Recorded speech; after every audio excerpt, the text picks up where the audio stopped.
What's up, everyone? The Americans are back another week. I'm here with Alki again, same squad as last time. Alki, what's up? I'm good, Alex. How you doing? I'm all right. Sunday again, so kind of relax. Um, Again, yearning for another game if we had a league game today. Same thing as last time I said, but it is what it is. And next weekend we do start the league. So, uh, yeah, as for today, we just have the Ajax game to talk about from Thursday. Um, it was our first loss of the season. Obviously, third official match. First two were positive, both wins. The third one, unfortunately, was the first loss. It was 1-0 at Oaka. The only goal was scored by Steven Berghaus in the 28th minute.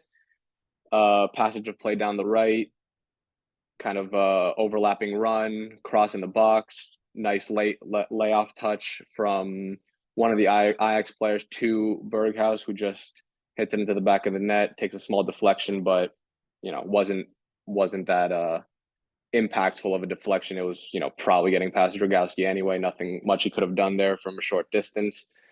And that was all the game had in terms of scoreline. There were other kind of significant chances. There was the Mancini offside goal that was correctly disallowed in the second half. He was about at least a few meters offside. Unfortunately, he couldn't hold his run.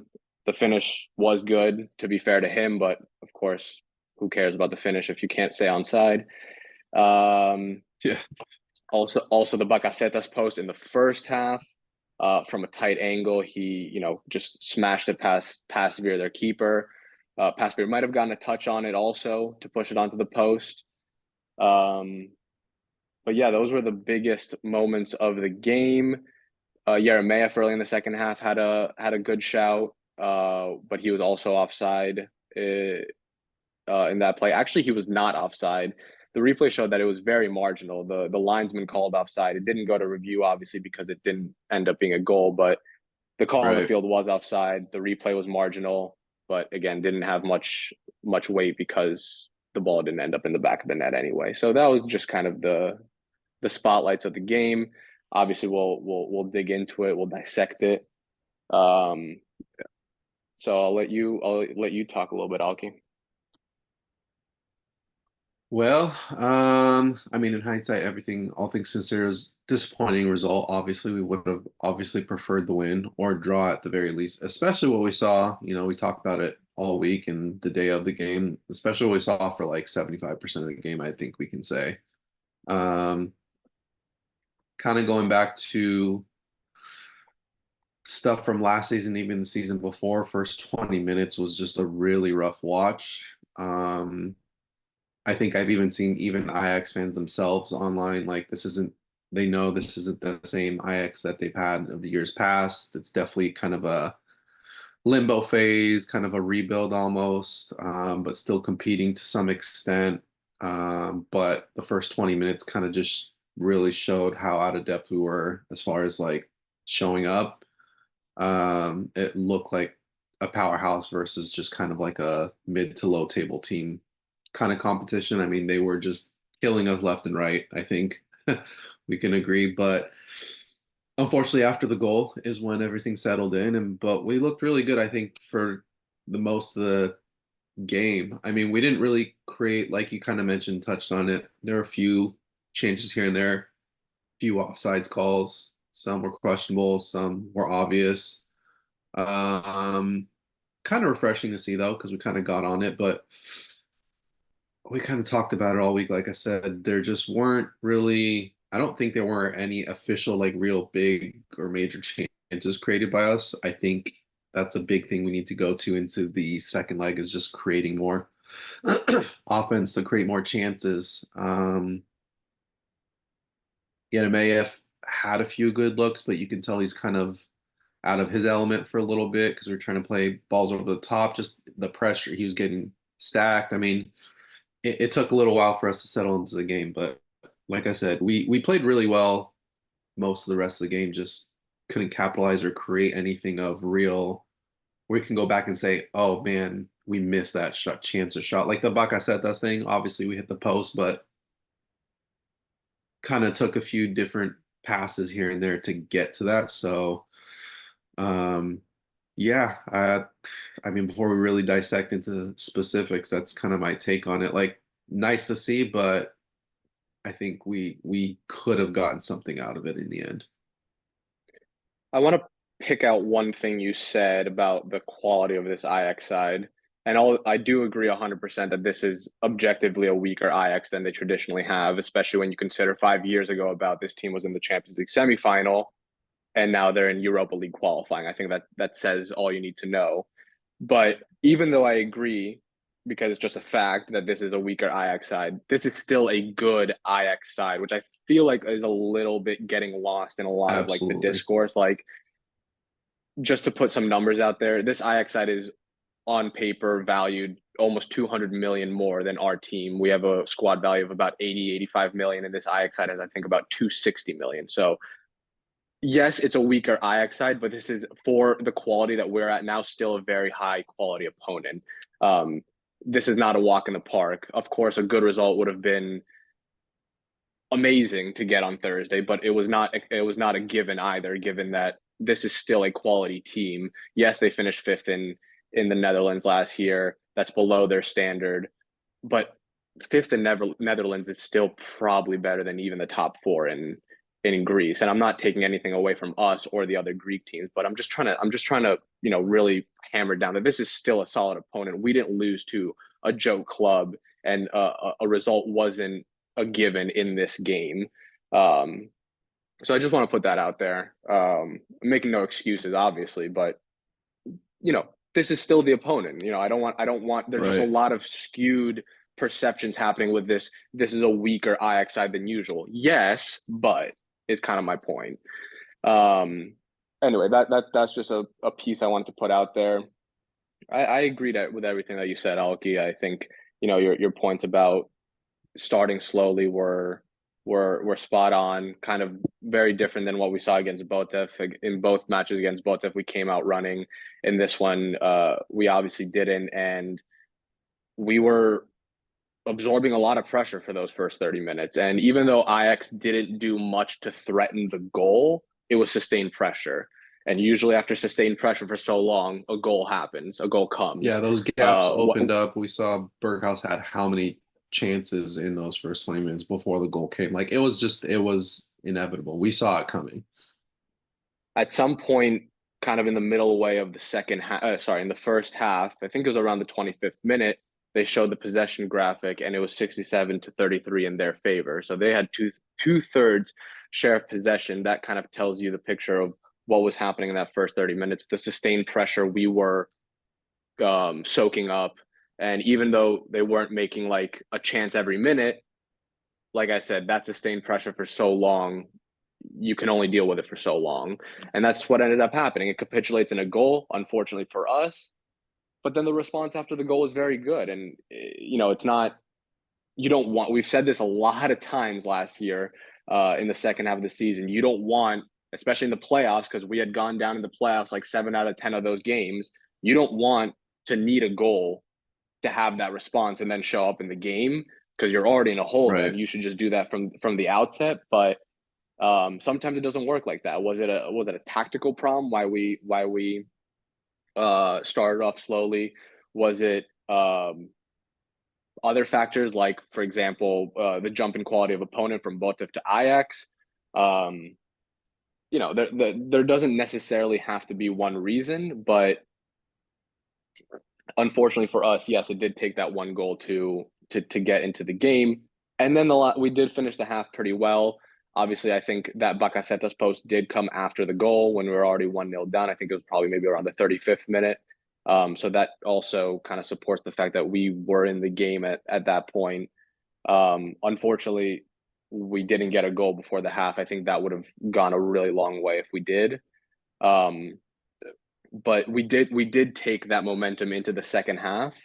But it didn't really. Not only did it not result in anything, but it didn't really show. And what I mean by that is that the tempo of the second half was very poor. There was no rhythm to the game. There was a lot of fouls, specifically from Ajax. I don't think they were playing dirty or anything, but it was a very physical game in the second half, which obviously only played into Ajax's favor because they were ahead and they were away and they were defending a lead. And even though we did take that momentum from the first half to the second half, we weren't able to do anything because of this choppy nature that ended up being in the second half. Um, and then like kind of the last 10 to 15 minutes, maybe even 20 were honestly some very, very low quality football from both sides, not much going on. So that's the general picture. Yeah. I I mean, some lots some of disruption in specifics I that want to second half. lots Go of ahead. disruption, yeah. And I do want to, I don't want to talk a lot about the reffing. I think he was not perfect. He wasn't the worst. He wasn't perfect. My big qualm with him is that he didn't do anything in that second half to control the tempo, that choppy tempo that was going on. Ajax was fouling a lot. There were a couple players in particular who could have been booked much earlier, even. There were instances of them time wasting. Again, I'm not blaming Ajax for doing this. We would have done the same if the roles were reversed, but it is up to the ref to control that if it's happening.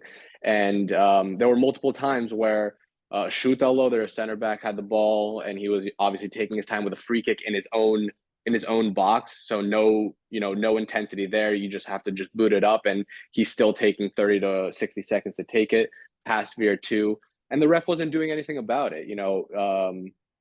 So again, it's not we didn't lose because of the ref. He was better than a lot of refs we've gotten recently, but I did see a lack in him controlling that game in the second half and kind of just helped play it in Ajax's hands. One specific I wanted to talk about just before any ball was kicked is that the lineup was the same as the Botev match. So I wanted to ask you what your opinions were on that, given that he just went with the same personnel.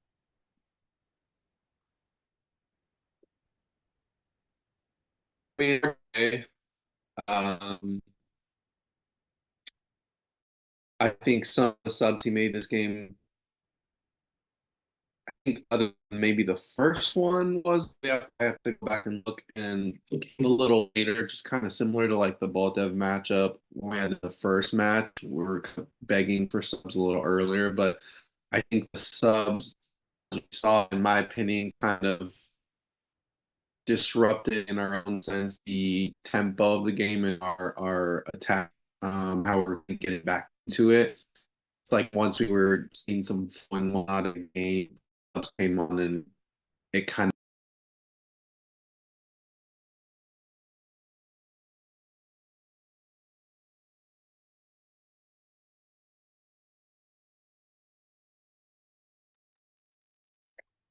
Okay, you're back. I'm back. Sorry, internet apparently. Alki was gone for half a second. Start from the Yeah, start there from we go. the beginning of the lineup question because it was a little choppy. So again, the question was obviously same lineup as the Botev match, the second Botev match. That's what he went with against Ajax. So let's go again. Right. So, it's hard to say for me. We've obviously seen 3 matches in now, and I base this based on the subs. We kind of complained about it. I think Alonso brought in, I think other than the first sub, we saw this match later than what we would have expected, but the subs kind of disrupted the flow of the game. We even were kind of bringing it to them, and then when some of the later subs came on, it just kind of fizzled out. And I say that because, and this is all hypothetical. We don't know if one of the subs, had they started, would they have played better, vice versa, but they're going against some tired legs. There are a couple changes I'd probably maybe make in the starting lineup, but in the grand scheme of things, like we've seen the subs come on and not really be impactful. So it's like, what other changes would you really make based on the starting lineup?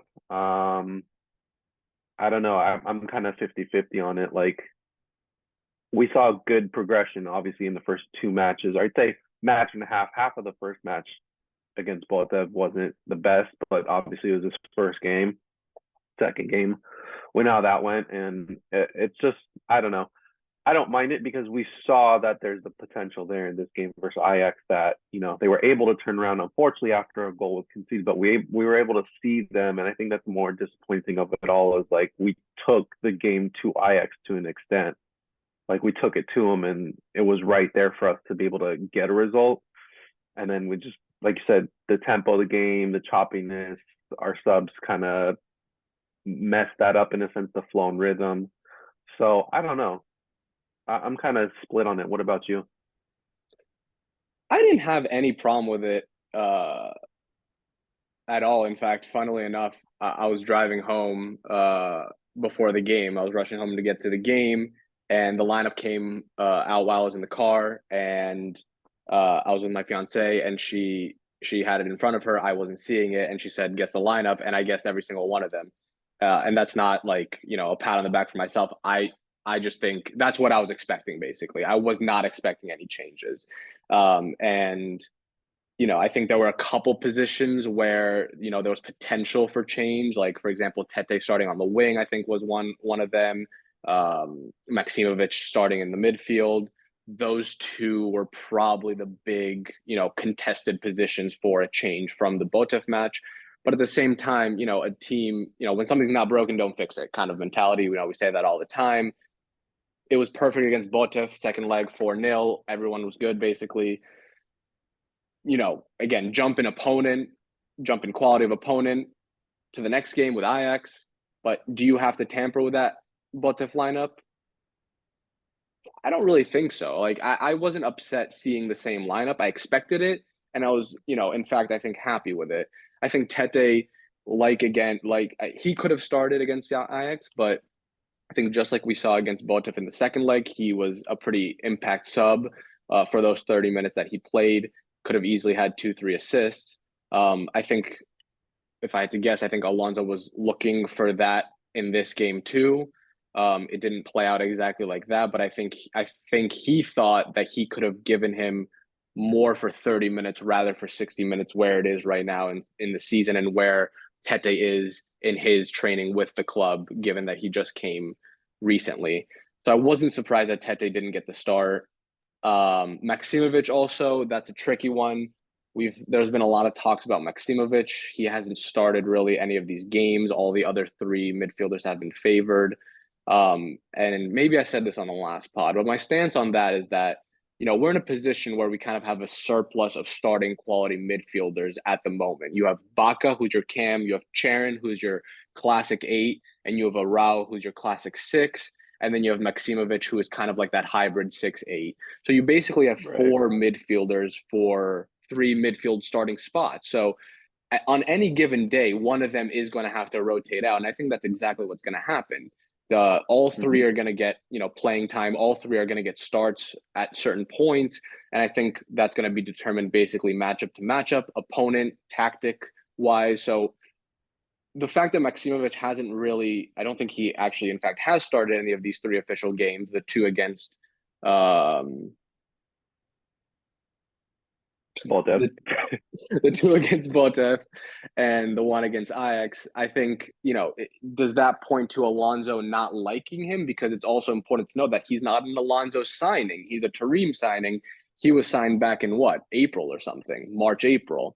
So he's not a hand-picked guy by Alonso. So does the lack of 3 starts in 3 games point to a not favoring from Alonso? Or does it point to kind of something like I'm saying, like we have this surplus in midfield and the 3 that are going to start on a given day is just going to be based on matchup, and we're going to be seeing rotations where we're going to get all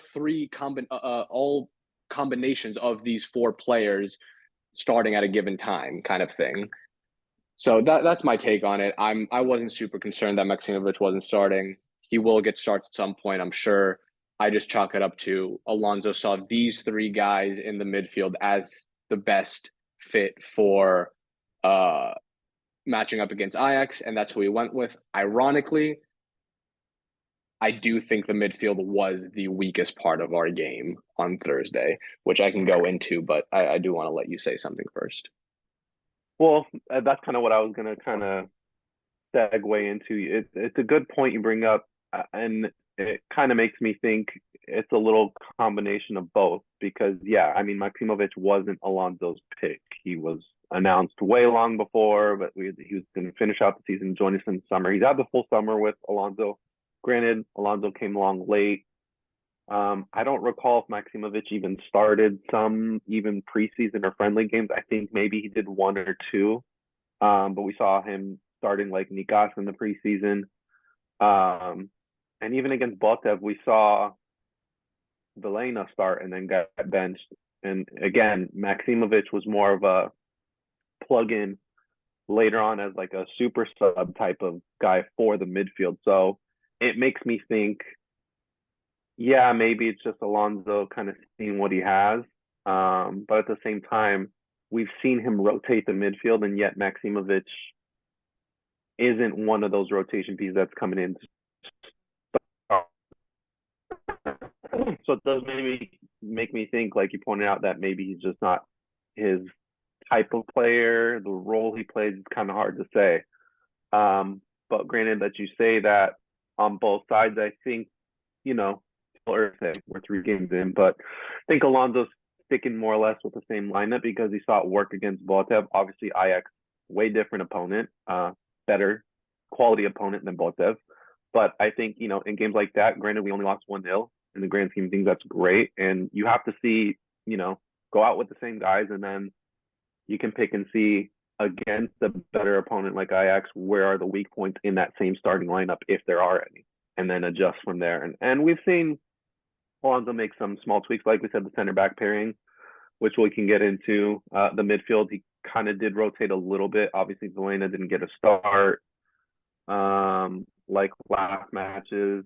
Yeah, so I think he's still trying to figure it out, but that still begs the question of, like you said, is Maximovic his guy, or again, like you mentioned, there's a surplus there, and guys are either gonna not get the start or not get a play here and there, and that's just the game sometimes. Unfortunately, it's a position that we have so many good quality players that it's going to happen. But the midfield, like you said, ironically enough, was our biggest weakest point, even in the build-up in the first 20 minutes throughout the rest of the game.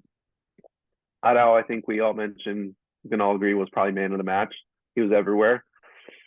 Outside of that, Bakasetas obviously kind of pushed a little more forward. He kind of floats around, was okay. And then Cherin just, I don't want to say he was bad, but he wasn't good. He was just kind of there. And we saw Maximovic come in, kind of plays a similar role, like you said, how Perez used to come in and take the ball, but not as much, obviously, as him. But, I mean, not enough time for him to have a real big impact. So it's like, we still need a true, not a Decari in the middle, but a guy that's just going to, like, control the midfield, play the ball through him, whether it's deep line in the back, playing those passes through, or just kind of taking control of the midfield. Cherin tried, but I think Ajax just really bullied our midfield that game.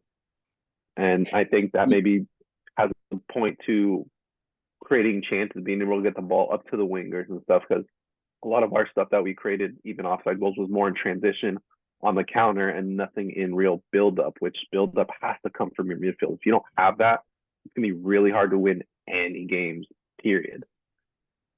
And that's exactly it, because that is where I saw that we struggled on Thursday, and it was the creating chances aspect. Because again, unfortunately, you can't find, or at least you can't easily find, statistics for this game because of it being, qualifying rounds, just like with the Botev matches. But I'm sure if you've somehow found statistics, we didn't have a plethora of shots. We didn't have a plethora of shots on target.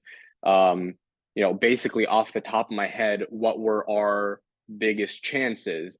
There was one before they scored the goal, where Juricic was taking the ball kind of in the middle of the field. Mladenovic was making a run on the left side, and it kind of seemed like Juricic was going to take a long shot from the top of the box, and instead he slyly played it to Mladenovic on the left, who kind of just hit a low shot to Patsveer, and he hit it out. He deflected it out for a corner. That was our basically good first chance of the game.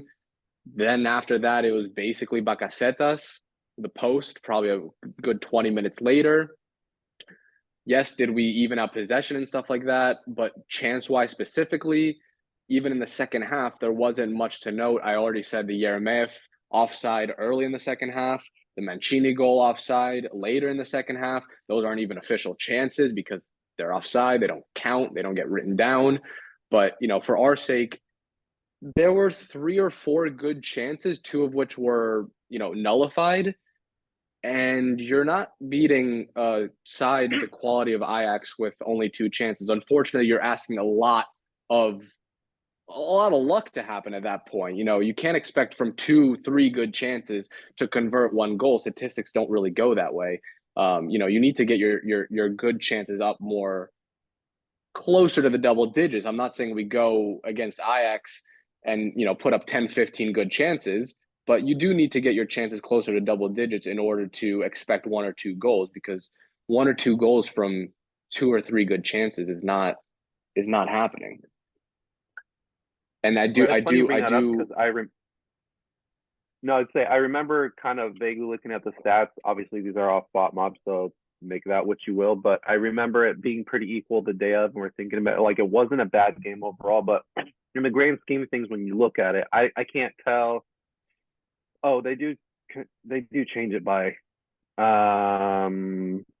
first and second half. But if you look at the game, Ajax after the goal, they had a few chances in the first half after the goal too, but didn't really do much in the rest of the game because we kind of evened out possession, going from nearly 68%, 68-33 to almost a 50-50 split. We even in possession, passes, whatever, you can split the hairs. Total shots were pretty even with them at the end of the game, but we evened them out over 60 minutes versus they got most of their chances done in the first 30 minutes.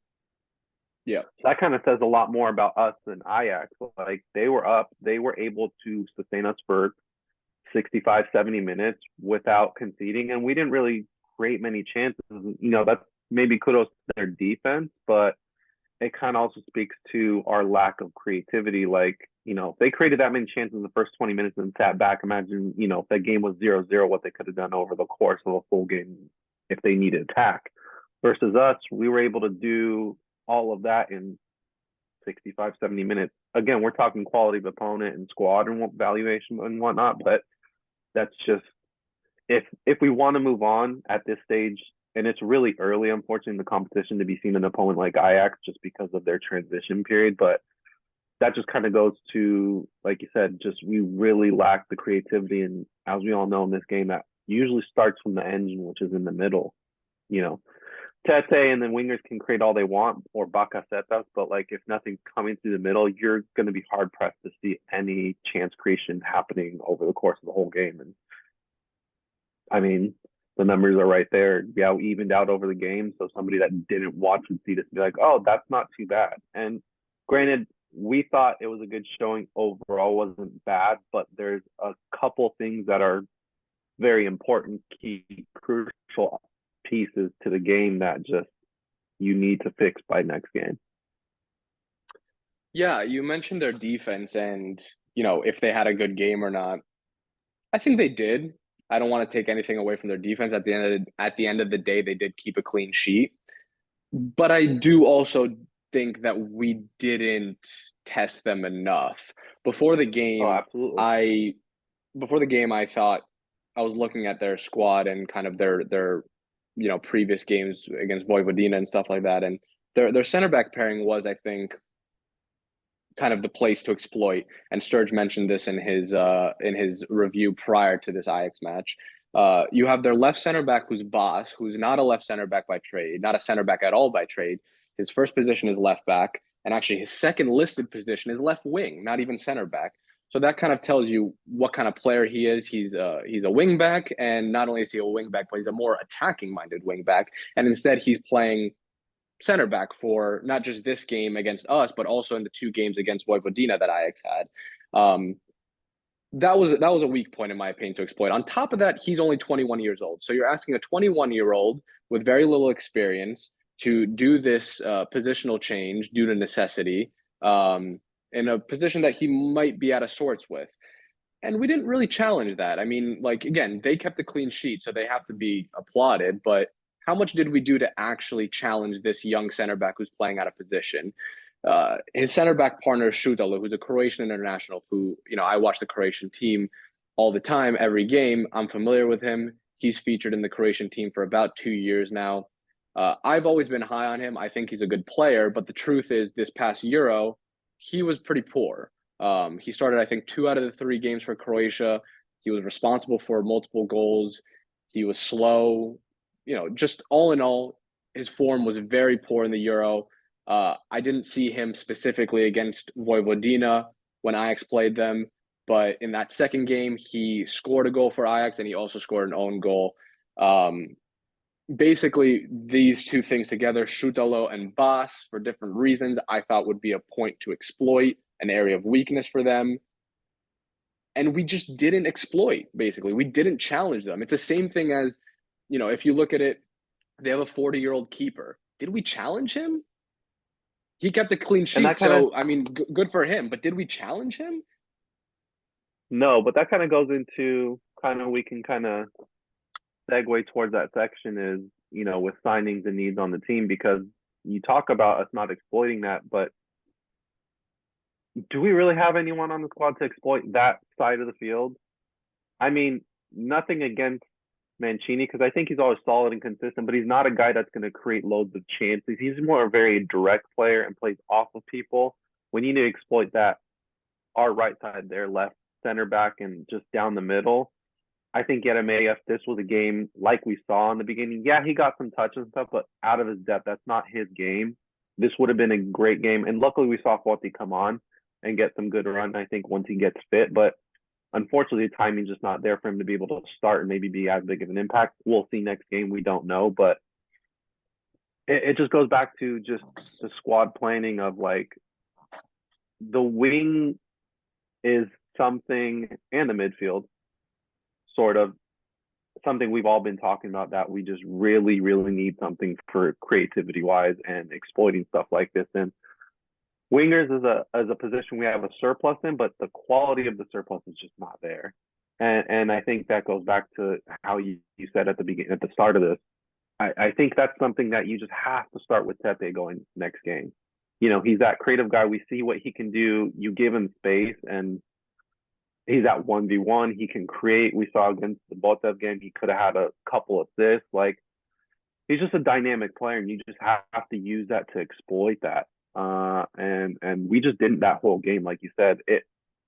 And I think it's more, yeah, they were okay. Kudos to them, nothing to take away from them. But I think it was more of lack of creativity and us exploiting that more than them being good on defense. I don't think they were bad on defense, like you said. It just wasn't anything like, they held the fort down, because we got in their box. It's just, that's where we take the level of, like, quality between us and what we have versus them.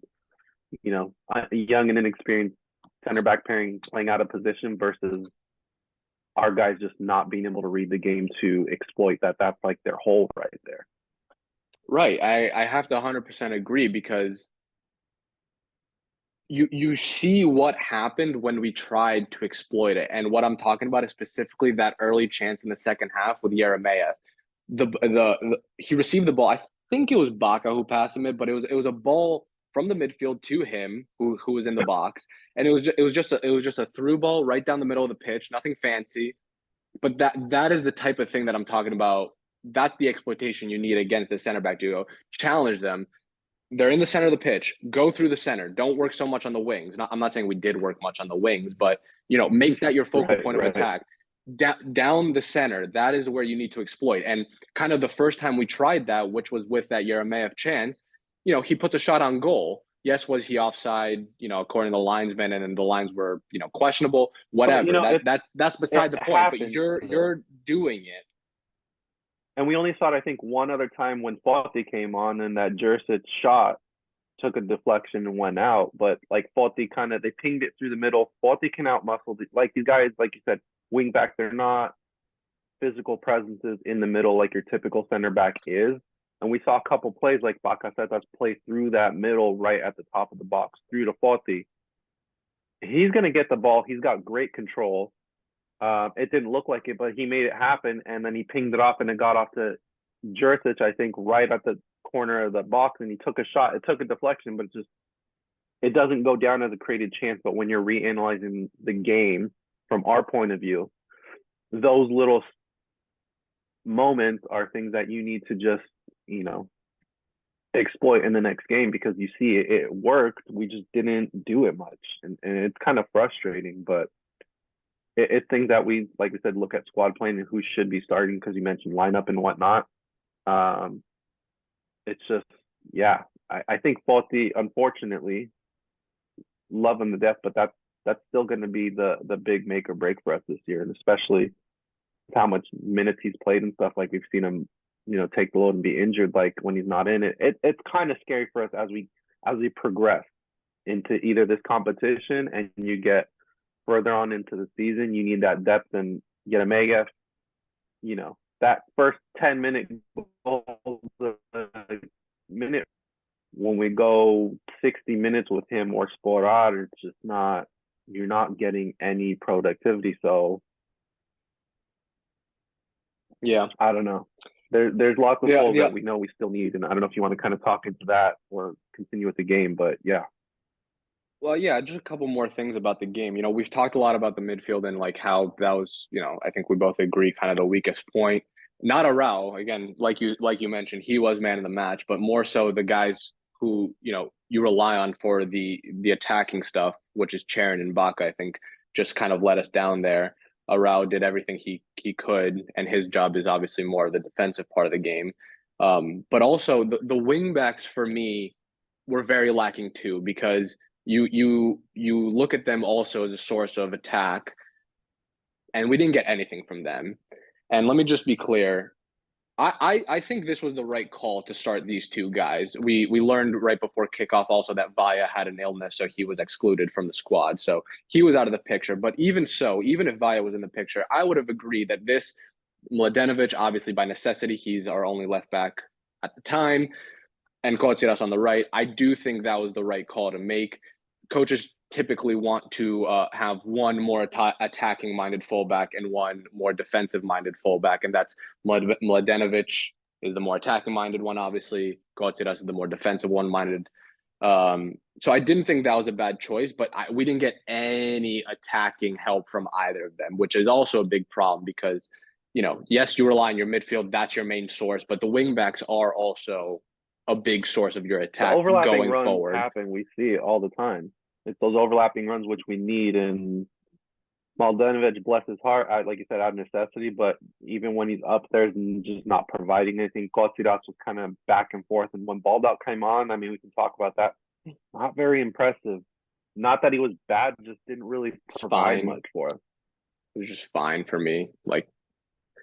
So yes, I think just like the midfield, if we're looking toward the next game, which we'll talk about that too, but things that you need in order to have a decent result in next game is you need your midfield creativity and the guys who are, the creative guys in the midfield to be those creative guys, something that I don't think they really were in this game. And you also need that likewise from your wing backs because they weren't that either in this game. So those are the big problems. There's one other thing I want to talk about before we move on. This is the last thing I think for real.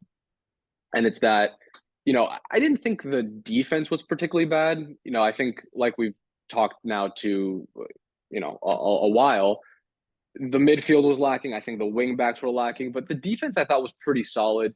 The general picture was Ajax didn't have many super scary chances. Obviously, they had the share of possession in the first half, but for me, that was more attributed to the lack of midfield quality from us. But in terms of really threatening chances from Ajax, there weren't many. Berghaus had a good shot, a left-footed shot that was to Dragowski's right. That was saved before he actually scored the goal. Then obviously he scored the goal. But other than that, there wasn't anything, super noteworthy from them, which to me points that our defense was pretty solid. But on review, I did think there were some concerns about the defense. And I'm going to share a couple screenshots with you just to show exactly what I'm talking about. Bear with me. Bear with me. Can you see that, Alki? Yeah, there we go. Cool. All right, so this is what I want to show first. So this is the first occurrence. This is right before, right at the 3rd minute, as you see, 2:57 and 2:59 respectively. And I'll use my cursor for those watching along. Nope, I don't have a cursor. So never mind, no cursor. Bottom of each picture. But, we'll just put it that for the visual people. But we're looking at the Ajax player who let's start with the top picture. He has the ball. The screenshot is right when he receives the ball.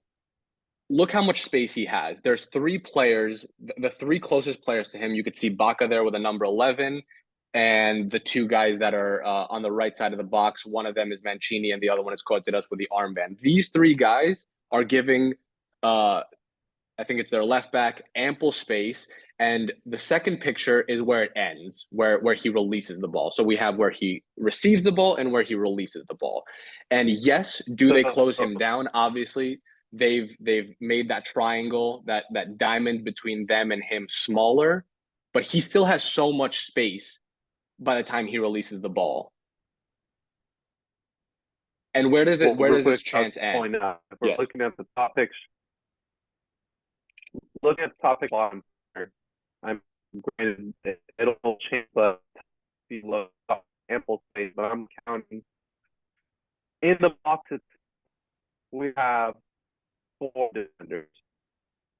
Right on the left box, 3 more Baca. That's Shedden and on the right is we have 7 out of our 11, or 10, not including keeper. Yet Ameas is in this picture, so 8. Let's say 8 out of our 11 are within this picture. 7 are crowding the ball.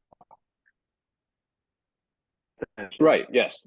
That's a good observation. 2, the 7 there, but the shape and form of the ball, and that opens everything up. And that's just it's bad organization, communication within the box when you're left back, whoever that is I'd say maybe 5 to 10 yards outside the box to yards of space and do anything. I can't believe, and I saw it happen a lot more in the first half. That's probably like really big down low back. Oh, Alki's gone again. So anyway, I'll continue while he gets his way back to here. So you're back again? I'm back. Sorry about that. Yeah, go ahead. All Take good. it away. Did you finish your point? Yeah. I was just saying that it's kind of unacceptable to give him that much space, and then when he drives in to just lose your shape and collapse, and everyone swarms the ball, which opens up the floodgates. Right, and it's it's hard because they're doing what they're supposed to do. Obviously, you could see the before and after. They are closer to the player, but there's 3 guys, and the fact that neither of them can actually, in this time, get to the point where like successfully close him down is quite concerning, because you have 3 defenders to this one guy. Okay, I know Mancini on the top is shoulder to shoulder with one of their guys there, but this is unacceptable, because you could also see by their body position. Yes, have they closed him down in the second picture, but how much? Bakasetas has moved what? Look at his starting position in the top and look at his second one. He's moved maybe a couple of feet. The guy who's moved the most is Kotsiras. But to that point, he hasn't moved that much. He's at the bottom picture. He's at the corner of the box in the bottom picture, and in the top picture, he's taking a step. He's a couple of feet. Do we but expect that is. Do we expect that out of Bakasetas, though? I'm looking positionally wise, though. We're looking Jurisic in the first picture is looking behind to see where anyone's at. Arao is naturally moving into the center back line, but we have that covered. In the first picture, I don't know who that is in front of Dragowski. I don't know who he's covering.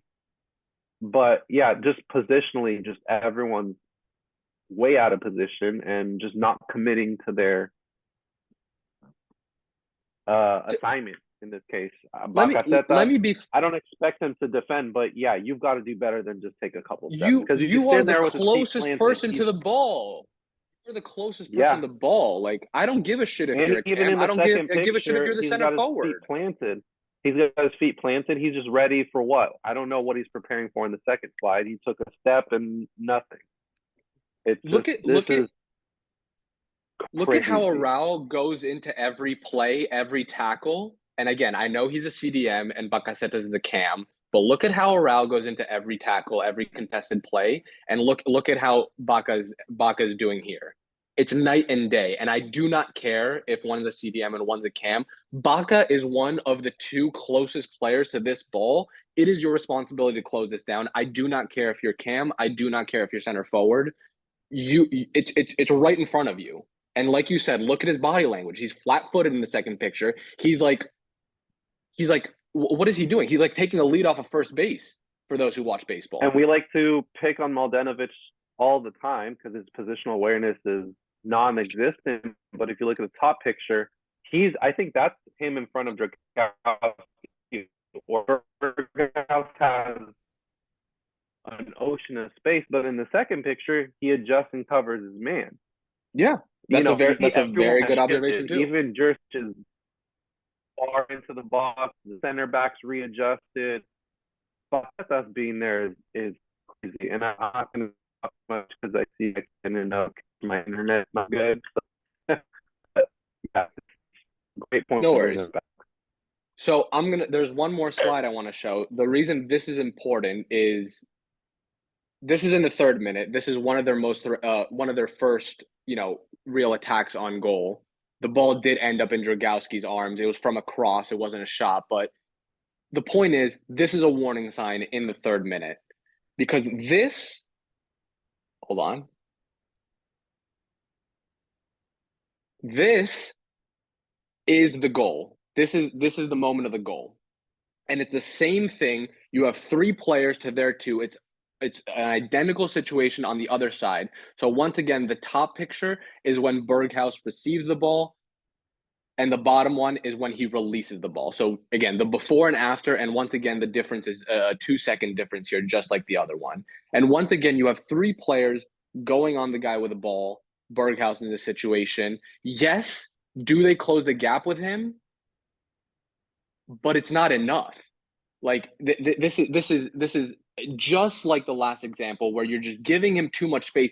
You have a number advantage against these guys, both in the first example and in the second example. You have a number advantage, and yet you are giving the ball carrier as much space as possible to, obviously in the bottom picture, Berghaus plays it to the right back Wrench, and then he puts the right back puts it in and ends up with a goal because, again, Berghaus is not tracked. Three of these guys in front of him, neither of them track Berghaus's run, which is through them into the box. So all this to say is that my original assessment of the defense after the game is that it wasn't that bad. I didn't think that there were major glaring problems. Yes, you conceded, but again, it's no joke of an opponent. But looking at these examples, this is very concerning because on both sides of our defense, the left and the right, everyone's basically involved here. The fullbacks, midfield players, like we mentioned, Baka, Mancini. Here we have Mladenovic, and it's kind of hard to tell the other two, but Jedvaj is over there, so it's not him. But Ingason is probably over there, and Juricic is the other player, I believe, that is around Berghaus. This is raising so many flags about not the defense in general, but both sides of the defense, and also players who are, yes, not expected to be your main defenders, but when you're put in this position on the pitch, you do have to defend. And like I said before about Baka, I don't care if you're a cam by nature, I don't care if you're Yeremyev, a center forward, but you're in this position right now in the game, so you do have to defend. You can't just stand around and say, I'm a cam, I don't defend. No, you are the closest player to this attacking player for Ajax who is in a threatening position. You do what you can to close him down. And it's simple as that. So these two screenshots are annoying. They're frustrating. and there are definitely signs for concern. Something that I hadn't, originally taken away from the game, but upon review, I think is worthy to know. Alki's trying to get back here. That's more or less what I wanted to say about the screenshots for those who are following along. Alki, let me know if you could hear me. We'll get his picture back in a second. But that's more or less it about the game. Hello, Alki. No?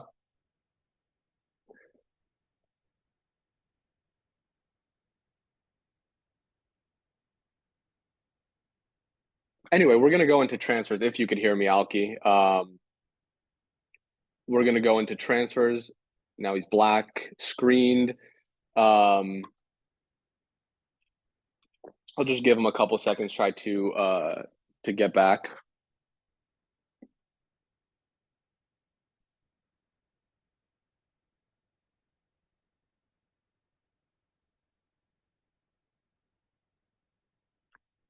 Can you hear me, Alki?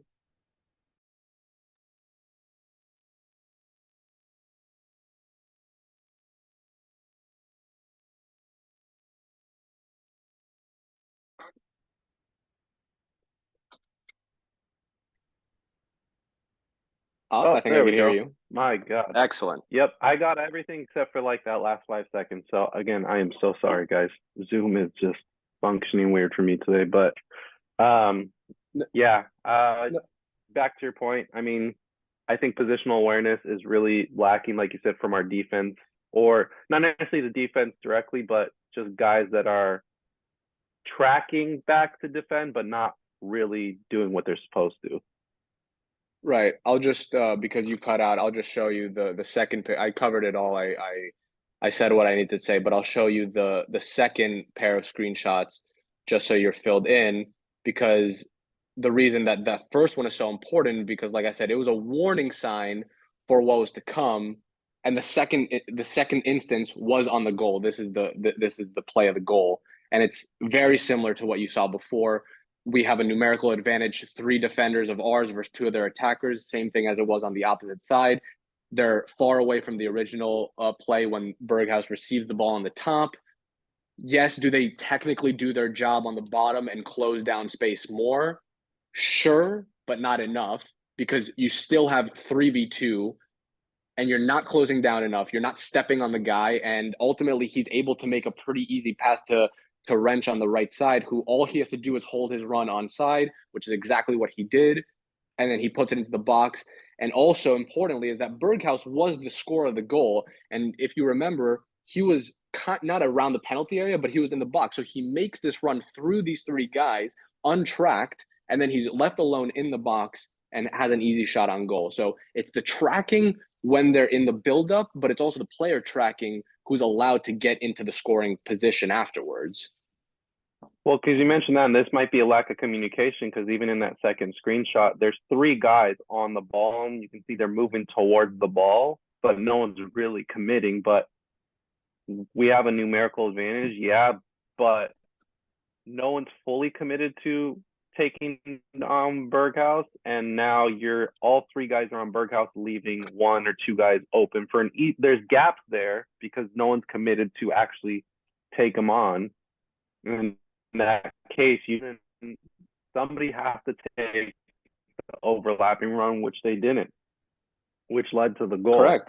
Berghaus, you're gonna have to let him beat you one-on-one if he's going to, and not let them beat you with build-up play like that in the box. Exactly.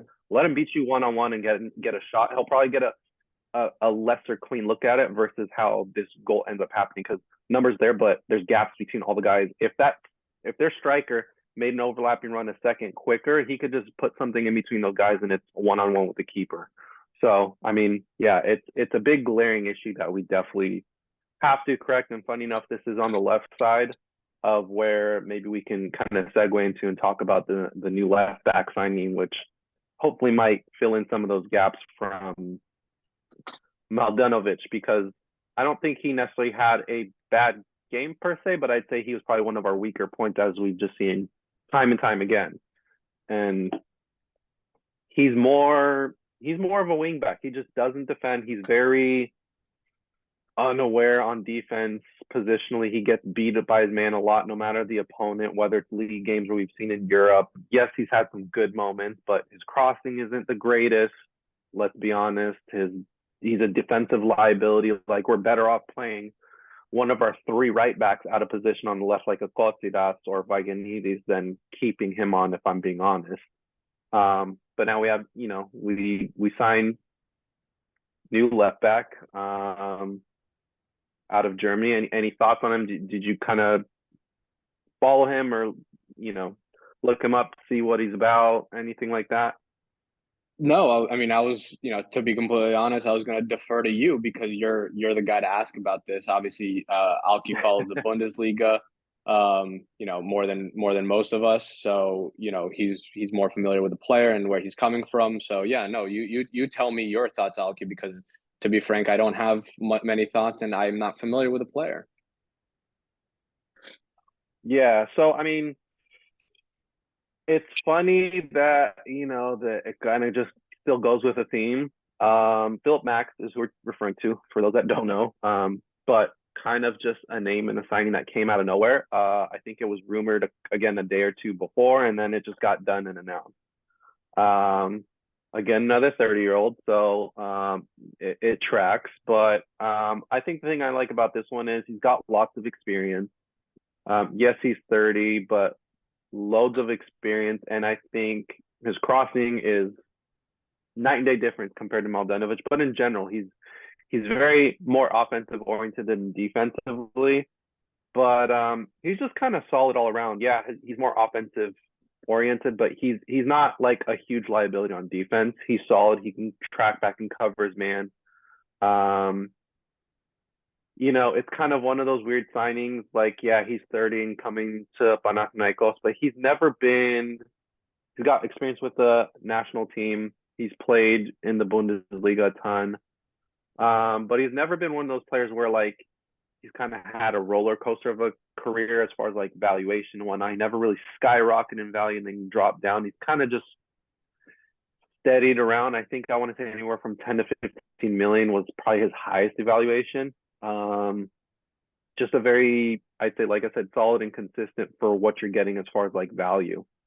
So I'm excited just because it's definitely a position we've been screaming and crying for. And I know Sturg at the top of his lungs for probably a season and a half or two.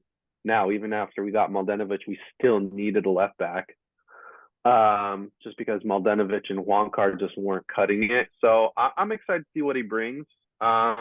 I'm not going to set too high of an expectation, but then again, you'll probably still see a very big difference when we're just comparing it to Mladenovic. And now we actually have two guys in that position versus one. Whether he starts and takes over duties right away or not, it remains to be seen. But I would imagine he would need to, unless Alonso just has some kind of hyperfixation with continuous Mladenovic, just because he's been here for the last year, half a season and a half now. We'll see if he sticks to it, but I think in terms of quality, Philip Max is definitely 5 times the player that Mladenovic is. So yeah, you mentioned kind of he does have a good resume. He comes directly from Eintracht Frankfurt, who is a very respectable club in the Bundesliga. They make runs in Europa every season, kind of. A couple seasons ago, they were even in Champions League. So respectable club, good level club, obviously Bundesliga. He's also been at PSV in the Netherlands. and like of his career were there. Right. And importantly, also, he has been capped by Germany. I think it's only about 3 caps. But still, to get capped by a national team like Germany, even just 3 times, that's the best of the best from a country that produces very high quality players. So, the resume is there.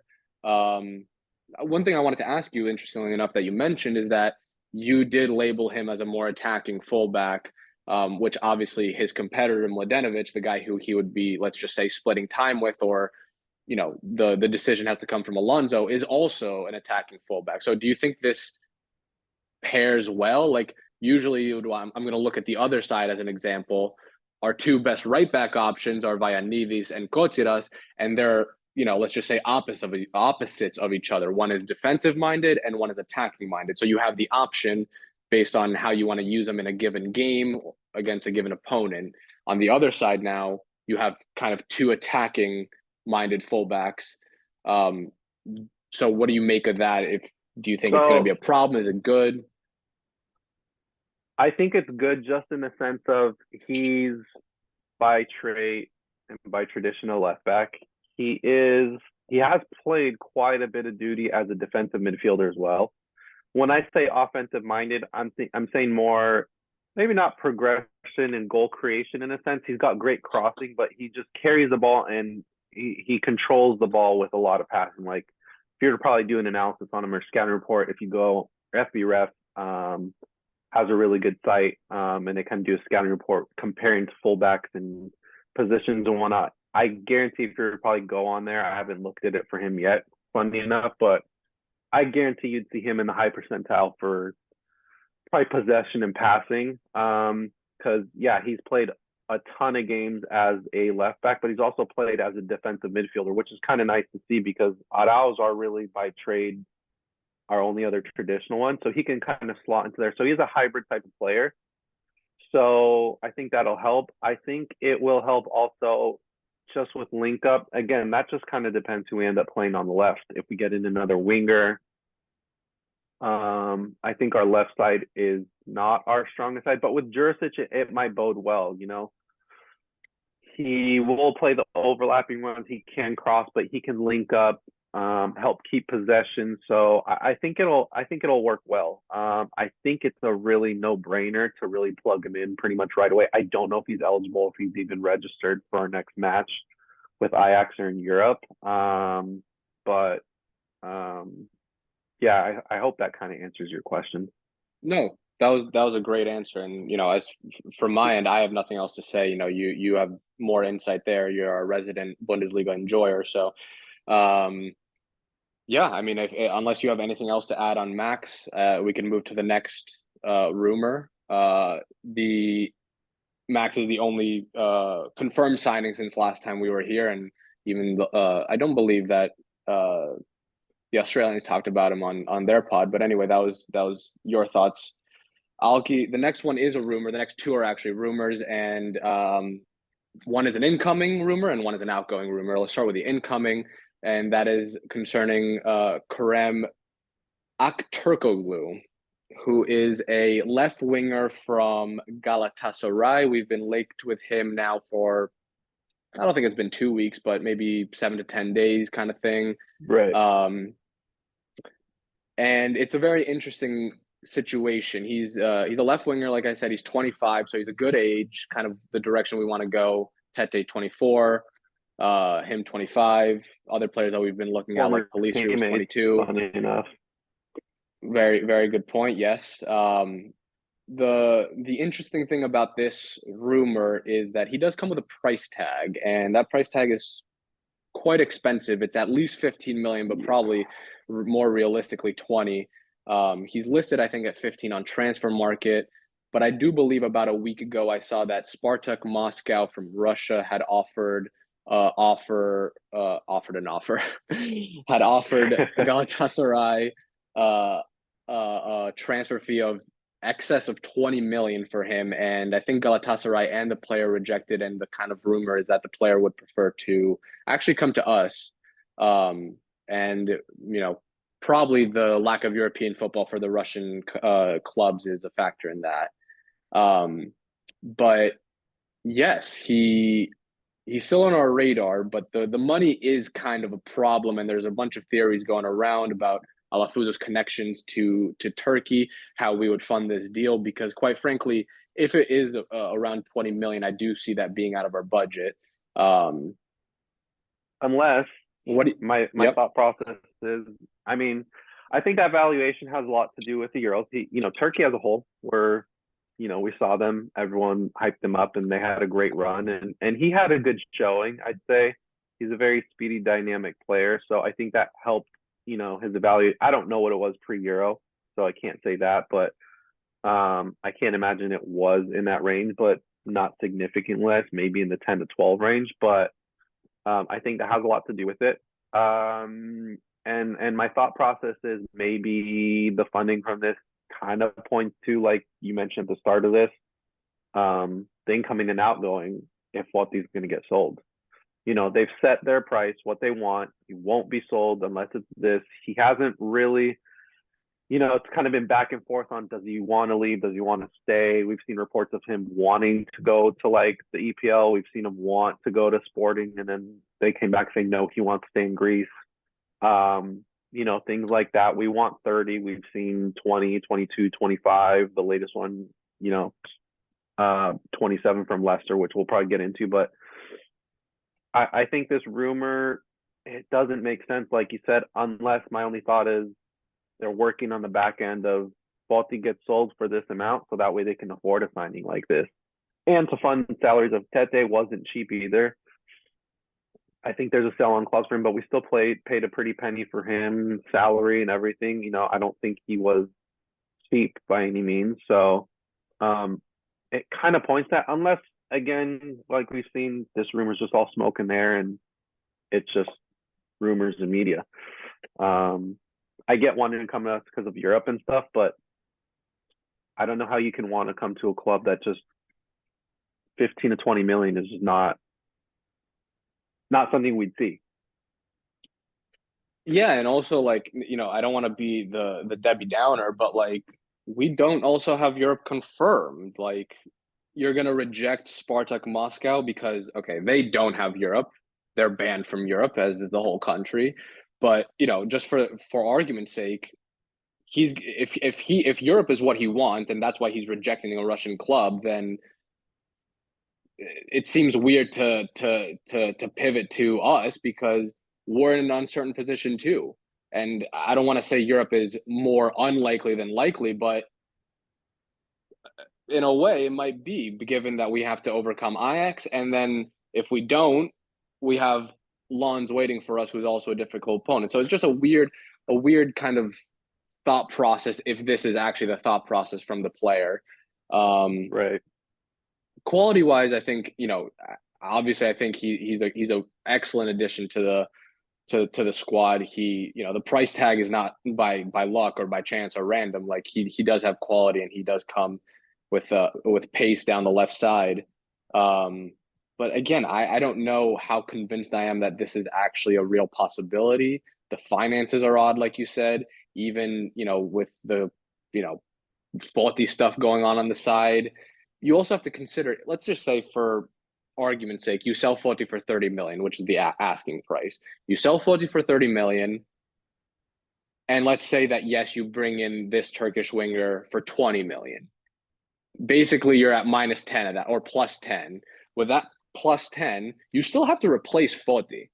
Like, let's not forget that. Like, you let Foti go, yes, you invest that money to other positions too, like left wing with this player, for example, but you still have to replace Foti. And not only do you have to replace Foti, but you're going to have to replace Foti with a high caliber starting striker, because that is your starting striker. You're losing your starting striker, so you have to replace your starting striker, and you cannot get worse in that position, basically. You have to stay at least as good in that position. So it's not just as simple as, yeah, we sell Foti and we replace him with Akturkoglou, because it's not a like for like switch. One can fund the other, but you still have to replace that one, which is the Foti absence. So there's something, you know, to think about there. That's developing, obviously. Again, like I started off saying, there are the rumors about the, you know, Alafudo's connection funding from Turkey. How much do we read into that? I don't know. I don't want to go into that too much, but there's also been rumors about like the part of the deal or the cost could be covered by like sponsorship deals or something. Some really odd stuff that you don't really see often in, you know, these kind of transfer sagas. Yeah, it's weird because, you know, we saw Tarim come in, we saw some signing come from, you know, Turkey with Akaydin. We signed Tete from Galatasaray, which was kind of out of nowhere and a high prospect, and we didn't know really any figures around it, and now they're slowly coming out.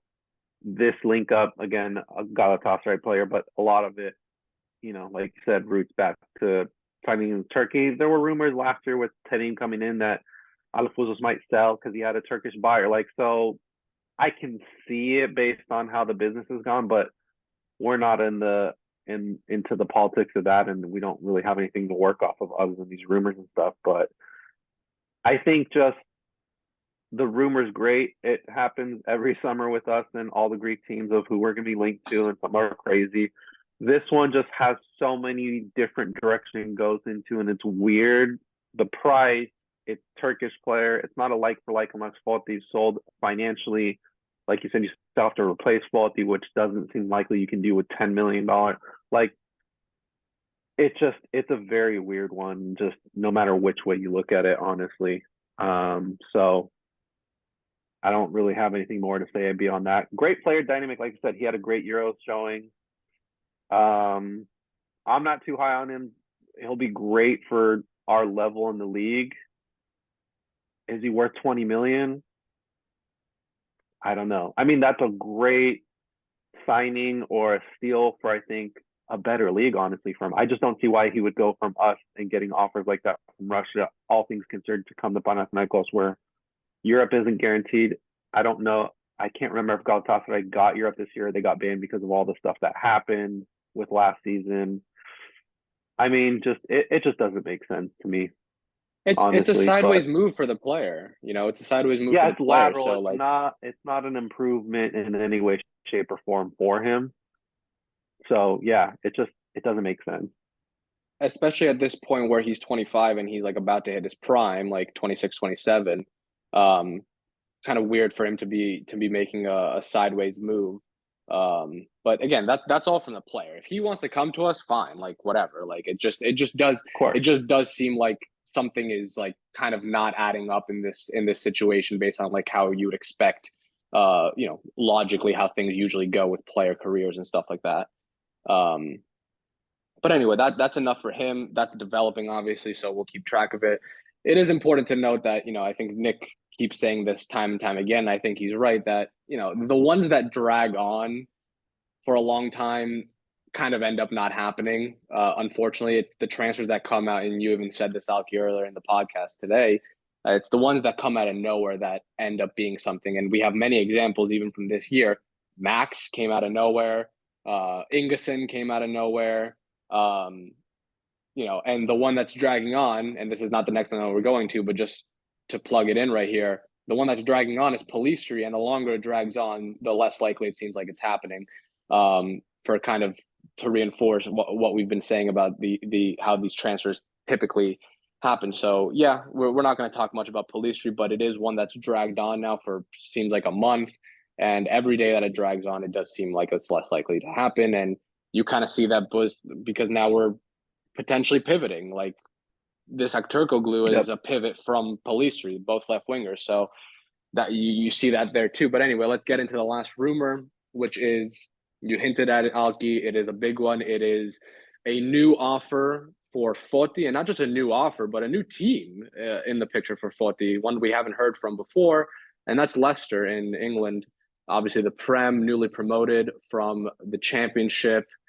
And this is, I believe, the actual highest official offer we have received for him. It's about 27 million Yep. euros, which surpasses Sporting's offers. It surpasses Ipswich's previous offers, Bologna's alleged offers, and it's still just short of the asking price, the negotiable price that the club has set, which is 30 million.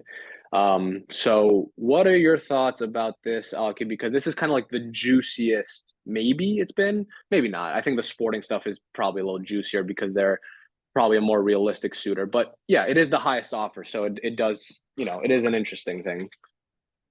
Yeah, I mean, especially compared to, I don't know if you saw, but there were those images that came leaked out. Somebody said it was the coach, but I don't know if it really was him confirmed. But somebody had a Sporting jersey on, I think with the number 7 or 17, and had Ioannidis' name on the back, which is funny. But they really want him. I remember Leicester was a rumored team when this all started, but nothing official, no numbers. They just thought there was interest, and now to see that there's an alleged offer of that much, that would make him, I'd probably say, the highest talent to leave Greece as Oh far yeah. as like price wise. For us, absolutely blow it out of our water. I think close to 3 times, if not more, than what our offers have ever been. Um, from a sporting perspective, he gets to go to EPL. I like Leicester. They're a cool club, newly promoted. He'd probably get lots of ample time to play there and really showcase his skills. On the flip side, they're not meeting our valuation of 30. While they're newly promoted, they're getting that 15-point deduction. So for like a career wise, it's kind of wishy washy because it's like, that big of a point deduction, mid to lower table at best, is what he'd be looking at if they don't get relegated again. So it just, from a standpoint of wanting to play in the EPL, it makes sense, but I think he can do better, especially like you just mentioned, Ipswich came in newly promoted. I mean, either team has a high probability of going down. I think Leicester is a higher quality, but they've got to deal with that deduction and overcome it with results. Ipswich can stay around lower table, if not a relegation. So they're just not very great teams, I think, for a career move of wanting to play in the Premier League and stay. If you want to get one season out of it, I don't see how that makes sense. You know, that's my take. Obviously, he'll get higher salary. Either team, I think he'll get ample playing time, but I don't know. Like we said, with all the rumors, we don't know where Foti's head is at. We know he loves the club and wants to stay. He's 25, 26. Now is the time to make a move if he's going to. Runs the risk of, if he doesn't get enough playing time or doesn't replicate last season this year, he's not going to get that move again. I mean, there's lots of one way or this way. But if I were him, it wouldn't make sense to go to Leicester. No matter how much I like the team personally, I don't have a favorite in the EPL, but I like that team. Vardy's still there to be able to learn under and stuff. But yeah, just given the context of where they're at, it wouldn't make sense. Yeah, I think that's kind of the concern for everyone with these two Premier League offers, is that they're contenders for relegation. So like you kind of sorted out, for this season, there would be good moves for the 24-25 season because, like you said, he'd probably be getting a lot of playing time on these two teams. They're not, they're not too good that he can't break in. They're kind of at a good level for him to break in, but there is that relegation risk. And if you have that relegation, it's not just bad for the club, it's bad for the player too, because look at Zolis, for example, who it was in the same position as what Foti might be in if he goes to one of these clubs and gets relegated. Jolis joined Norwich, who were at the time in the Prem. Then they got relegated. They couldn't get out of the championship, and he just hit a fucking wall and then had to leave basically. And as soon as he left and went to Germany, he was great. So you don't I mean, he want bounced around a bunch, but yeah, you don't want that for your career. And Zolis is way younger to be able to have that bounce back. Foti would have that bounce back at maybe the prime of his career. He could end up being like that striker from Girona, I think it is the guy we were playing against. But yeah, that's kind of like those are very rare situations. And so this is gonna be, one of those. He's got to tread very carefully of what his next move is. Whether he stays or goes, he stays.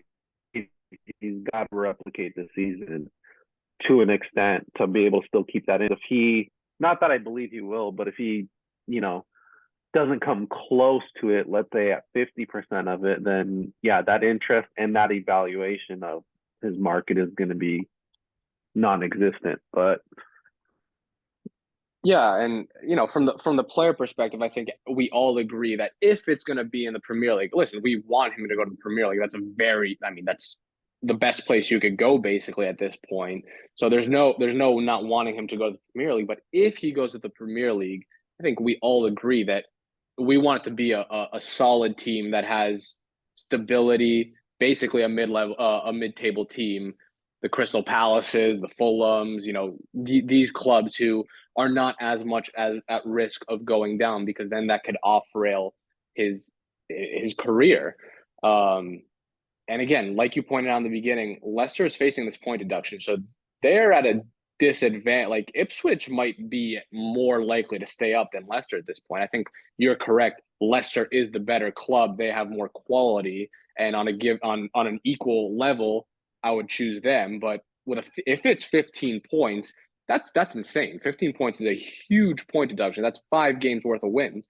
So they might be more likely to go down than Ipswich. So I don't, if you're rejecting Ipswich because you think there's a chance of going down, I don't know why you'd accept Leicester is kind of where I'm at. So again, just like the Akturkoglou rumor, this is something to watch. This just came out like before we started recording the pod, which was cool because we got to throw it in there. But it's just something to watch. The Foti saga is going to keep going on. It's August 11th today, so there's about 20 days left in the transfer window, and I do believe it's going to go down to the wire. And the timing of it doesn't make any sense either to even entertain stuff or start stuff now, at least until we have Europe figured out or not. It wouldn't make sense. He just got back into the game after injury. Like if he were to go now, we would never know what could have been our European run if it exists beyond Ajax. And you also have to replace him, like we said before. Yeah. We can't go with Sporard and Yeremeyev. We can't go with just those two going forward. Like you can't. Think about how difficult it's been to make transfers this window and past windows. How many days it's taken to get players, a left back who we've been calling for months, even since the winter transfer window, and it's taken us this long to actually get one. So what are the realistic chances that you're going to let Foti go, and in 20 days from today, by the way, you're going to be able to replace him?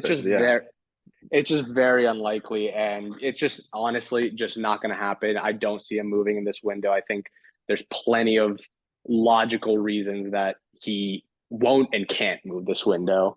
But obviously we will keep tracking that. That's basically it for transfers. It's been kind of quiet, other than the ones that we touched on. I guess the only last thing before we wrap it up is kind of just to look forward a little bit to the next Ajax game. I wanted to ask you, like, how do you feel about that? Obviously, it's a tall ask. We are going away. We have to go to Amsterdam to the Johan Cruyff Arena, which is not an easy place to go.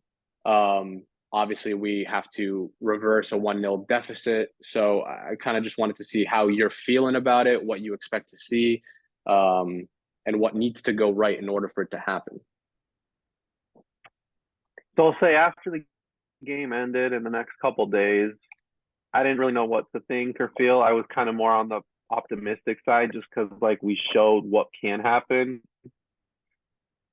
Going through today and the last couple of days before that,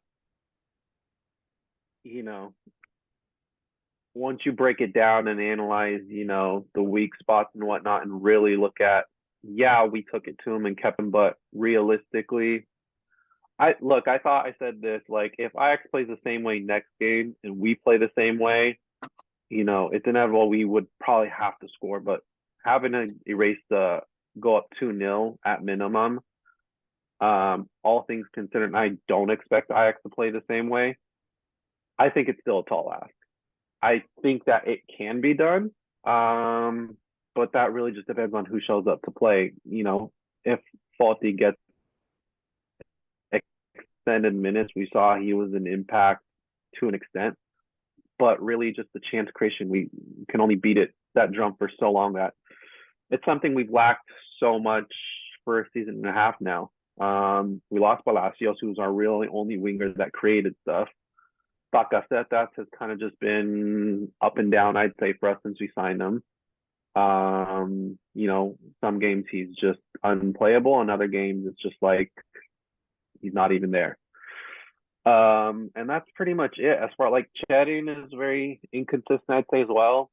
He's got games where he just becomes, the ball carrier, and other games where he's involved. It's just we don't have a very consistent playmaker outside of Foti, and it shows. And so I think all things considered going into next game, I just don't feel that optimistic that we can pull off a result, if I'm honest. Yeah, I don't know how to feel either, really. Like I like to be optimistic, and I think there is reason to be optimistic. I think yes, like the most recent game was disappointing and frustrating, and a a non-favorable score, but we showed some very good signs against Botev too. And again, it's everything's with a grain of salt because there's an opponent quality uh disparity. But it hasn't all been bad. Like it feels like a lot of talk after the Ajax game is like despair and very down. Like yes, it's a disappointing result, especially at home. Like that's where you need to like make a bang if you're gonna get through this tie. It's at home, and we didn't do that unfortunately. But it's not like it was horrible, and it's not like there's more bad than good over these 3 games that we've played, official ones at least.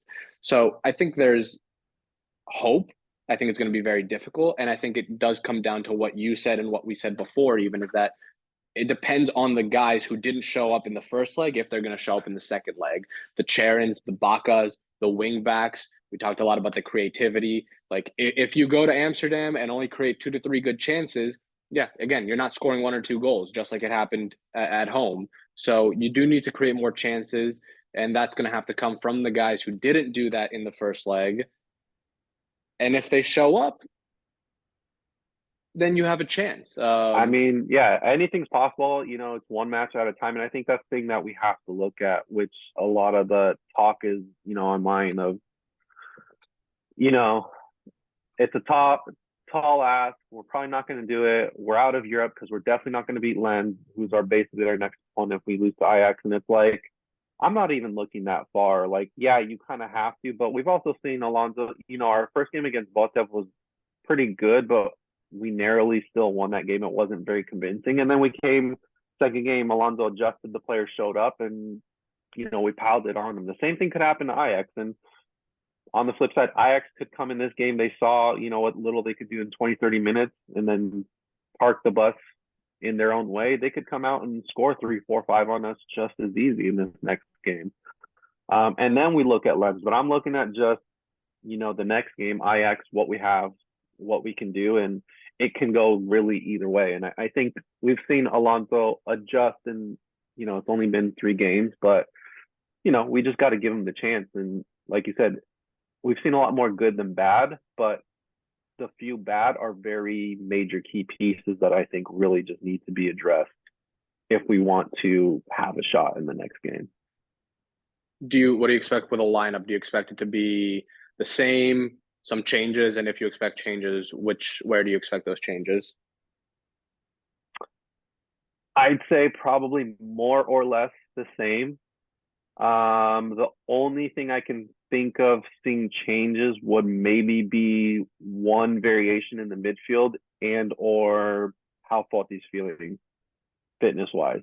I don't know what Alonso is like as far as like personnel who he chooses, but we've seen with every single coach, Yova, Tarim, and now Alonso, that obviously if Foti feels good and he's fit, there's no reason to not start him. So if he's able to, that'd be kind of a nice just breath of fresh air to see what we have with some of the new players. I would like to see, like you said, Tete in. We've talked about it, Mancini. I think some people like him, some people don't. I think he's very just consistent, but I'm still on the outs. Like maybe he's not got it, a full 90 set like he's been playing, which is I think one of the changes we like to see more. Maybe he starts Mancini again, and we see Tete still playing. Maybe we see Mancini come bench. I think those are 2 key areas, and maybe those are some areas in the midfield of one of the players. I think he'll completely. Where I'd like to see Tete more because we need more inspiration, and then the forward or position if Foti's healthy. Be moving Yereme up to the bench. That's really they're big changes, but I think don't think he's going to mess with too much, and neither should he, I think. Yeah, I agree. I think those two positions, the right wing choice and maybe one midfield swap, are the two main key contested areas, which is where we were before the Ajax game. Also, I think that was also the question marks in the lineup before the first game, and before the second game, it's kind of the same thing. Do we make a right wing swap? Do we make a midfield swap? And Alki's gone again. He'll come back, but just my thoughts are, yeah, I think Tete has to start in the on the right wing. I think when you're chasing a goal, you need his quality for more than 30 minutes. I think in the first half, because you didn't know what you needed, his impact for 30 minutes could have been really big towards the end of the game. But now that you are chasing the goal, you need his quality for 60, 70, 80 minutes if he could give that. And then Mancini will come on as that kind of impact sub with the legs, hustle, kind of the way we're used to him for 10 to 20 minutes. As for Maximovic, I don't know. Like it's hard for me to tell. Like, is he Small going to sample size be with him. swapped in? Is he going to be We've got swapped such in? a Is he small sample not? size. We don't know what he brings with this personnel, dude. Like, we saw him just kind of play deep back. Yeah, he had some passes, but I mean, it's just such a small sample size. I don't know if Alonso goes there. We don't know what he is with this team yet. And part of me wants to say that I think he will be swapped in, even though I can't really tell what Alonso's opinion of him is. But part of me wants to say that yes, he will be in the starting lineup. And if my answer is yes, I have to say who's stepping out. And It's got to be Chetty. funnily enough, honestly, I'm gonna say something that is gonna be pretty surprising. I think it might be Arau, and I'll explain why. Arau was obviously the man of the match last time. I think he is one of the first names on the team sheet every week.